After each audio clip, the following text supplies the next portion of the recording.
प्रारंभ। ओम नमः शिवाय। हर बार जब जीवन अंधकार से घिर जाता है, जब इंसान अपने सपनों से हार मानने लगता है, जब दुनिया उसे छोटा समझने लगती है, तो वह मन ही मन महादेव को पुकारता है। हे भोलेनाथ, मुझे रास्ता दिखाइए। और कहते हैं, जब भी इंसान सच्चे दिल से महादेव को पुकारे, तो उत्तर अवश्य मिलता है। यह कथा उसी उत्तर की है, महादेव बनाम संघर्ष की। अरम्मा साधु का प्रश्न हिमालय की चोटियों पर एक साधु वर्षों से तप कर रहा था। उसका मन शांत दिखता था, पर भीतर सवालों का तूफान था। वह रोज ध्यान में यही सोचता, मनुष्य क्यों हार मान लेता है? क्यों डर और आलस्य उसकी जीत छीन लेते हैं? क्या नियति सब तय कर देती है, या इंसान खुद अपनी हार लिखता है? एक रात उसने जोर से पुकारा, भोलेनाथ, मुझे सत्य बताइए। मुझे दिखाइए कि जीवन का असली युद्ध कहां है। अचानक आकाश में डमरू की गूंज उठी, जटाओं से गंगा बही, और सामने प्रकट हुए कैलाशपति महादेव।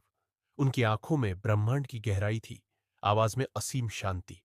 साधु ने प्रणाम किया और कहा, भगवान, कृपा कर बताइए, मनुष्य क्यों हारता है? क्यों वह अपने ही सपनों तक नहीं पहुंच पाता? महादेव का उत्तर। महादेव मुस्कुराए और बोले, हे साधु, मनुष्य का सबसे बड़ा शत्रु बाहर नहीं, उसके भीतर होता है। असली युद्ध धन, शक्ति या साम्राज्य का नहीं, बल्कि आत्मा और मन का होता है।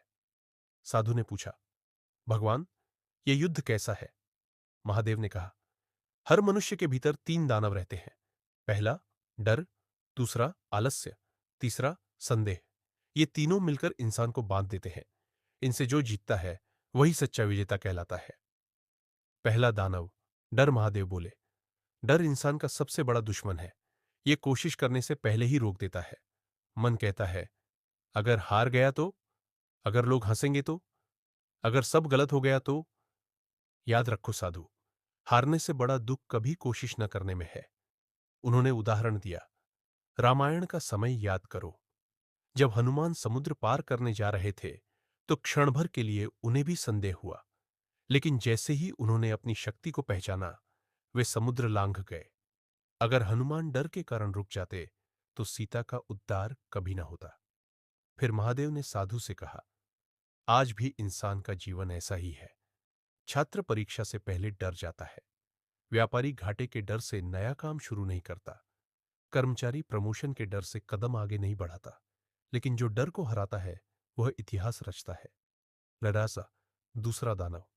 आलस्य। महादेव ने त्रिशूल उठाया और बोले, दूसरा दानव है आलस्य। आलसी व्यक्ति सपनों को सोचता तो है, पर कभी कदम नहीं उठाता। वह कहता है, कल से शुरू करूंगा, लेकिन वह कल कभी नहीं आता। उन्होंने आगे कहा, समुद्र मंथन को याद करो। देव और दानव लगातार मंथन कर रहे थे। अगर कोई कहता, आज थक गया हूं, कल करेंगे, तो कभी अमृत नहीं मिलता। इसलिए कर्म ही जीवन का सबसे बड़ा धर्म है। महादेव ने साधु को समझाया, आज का इंसान मोबाइल में खोकर, सोशल मीडिया में उलझकर अपने सपनों को अधूरा छोड़ देता है। उसका आलस्य ही उसकी सबसे बड़ी हार है। याद रखो, समय किसी का इंतजार नहीं करता। रवा तीसरा दानव संदेह। महादेव ने गहरी सांस लेकर कहा, तीसरा दानव है संदेह। यह सबसे खतरनाक है। डर तुम्हें रोकता है, आलस्य तुम्हें पीछे खींचता है, लेकिन संदेह तुम्हें भीतर से तोड़ देता है। जब इंसान खुद पर विश्वास खो देता है, तो दुनिया की कोई ताकत उसे आगे नहीं बढ़ा सकती। उन्होंने उदाहरण दिया, महाभारत के युद्ध से पहले अर्जुन को संदेह था। उसने कहा, मैं अपने ही भाइयों से कैसे लड़ूं? तभी श्री कृष्ण ने गीता का ज्ञान दिया और कहा, कर्म करो, परिणाम की चिंता मत करो। अगर अर्जुन संदेह में ही फंस जाता, तो धर्म की रक्षा कभी न होती। महादेव बोले, जो स्वयं पर विश्वास नहीं करता, वह भगवान पर भी सच्चा विश्वास नहीं कर सकता।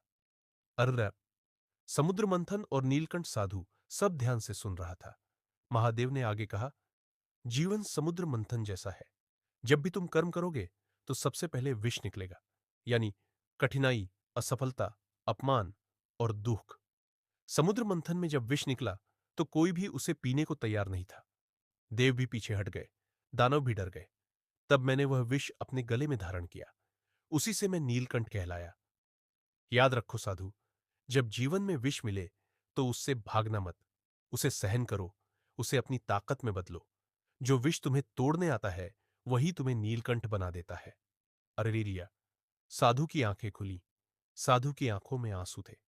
उसने कहा, भोलेनाथ, अब समझ आया कि असली युद्ध भीतर है। मुझे डर, आलस्य और संदेह को जीतना होगा। तभी मैं सच्चा विजेता बनूंगा। महादेव ने मुस्कुराकर कहा, हाँ साधु, और यह सिर्फ तुम्हारी ही नहीं, हर इंसान की कहानी है। कुछ लोग हार मानकर भाग्य को दोष देते हैं, लेकिन जो भीतर के दानवों को हराते हैं, वे अपना भाग्य खुद लिखते हैं। आधुनिक जीवन से जुड़ाव। महादेव बोले, आज का इंसान अपनी हार का कारण बाहर खोजता है। वह कहता है, परिस्थिति खराब है, लोग मुझे रोकते हैं, मेरे पास साधन नहीं है। लेकिन सच्चाई यह है कि असली रुकावट उसके भीतर है। छात्र डर के कारण मेहनत नहीं करता। नौकरी करने वाला आलस्य के कारण अवसर खो देता है। व्यवसायी संदेह के कारण शुरुआत ही नहीं करता। सफल और असफल व्यक्ति में फर्क बस इतना है, सफल व्यक्ति डर, आलस्य और संदेह को हराकर आगे बढ़ता है। अवसर समापन। असली महादेव। महादेव ने आशीर्वाद देते हुए कहा, हे मानव, मत सोचो कि मैं सिर्फ कैलाश पर हूं, मैं तुम्हारे भीतर भी हूं। जब तुम डर को हराते हो, आलस्य को छोड़कर कर्म करते हो, संदेह को जला